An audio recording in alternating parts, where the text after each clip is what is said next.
Me speaking, that's my natural form of communication. I'm about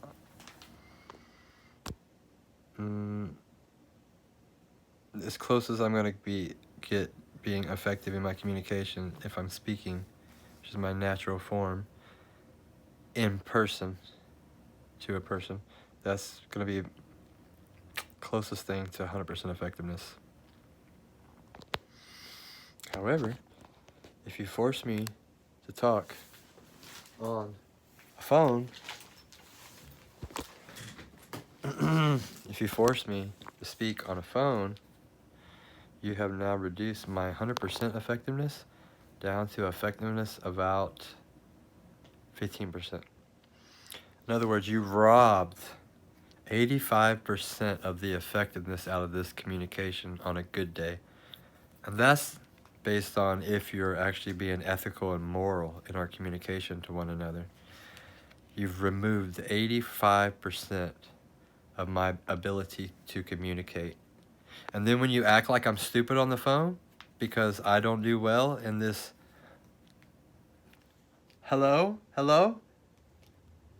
Yeah.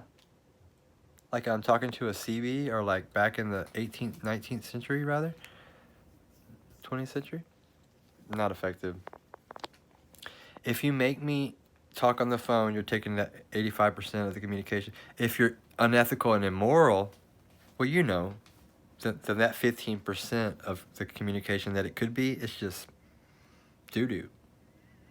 But if on top of that, in your unethical, immoral behavior to try to not even allow me to get the 15% of the 85% of the communication you've already taken from me, if in your immoral, unethical, completely discriminating behavior, you say, yeah, when you figure out what you want to communicate to me, put it in an email and I'll get back with you. You have then taken the 100% effectiveness that we could be having face-to-face and not reduced it to 85%, nor down to way less than that. You've reduced it now to about 1% effectiveness. Maybe 1.5% out of 100%, right? I got a 1.5% effectiveness out of 100%. And when I can put all my thoughts into paper, type it in that computer and think about all the grammar and get it all right, then I can send it to you and you can deal with me.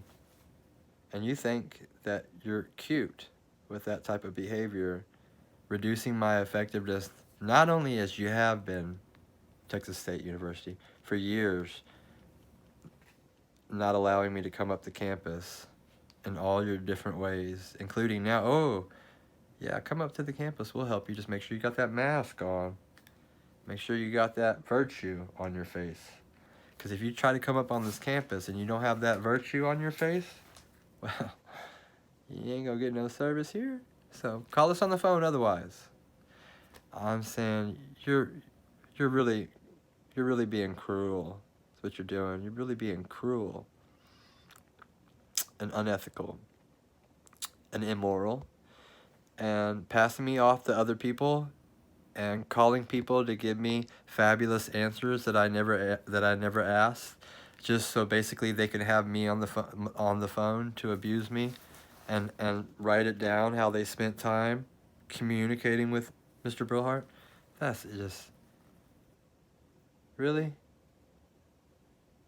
You don't discriminate against people with disabilities, right? You abide by the Americans with Disability Act, right?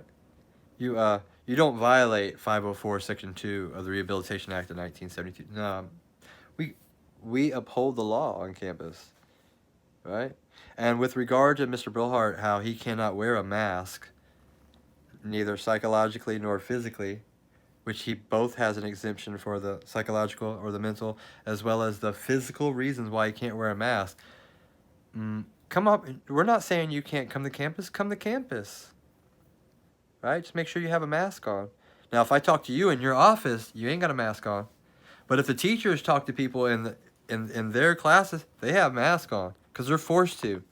Oh, it's a different air conditioning system, and lies. Shake my head, Texas State. Shake my head, President Trauth.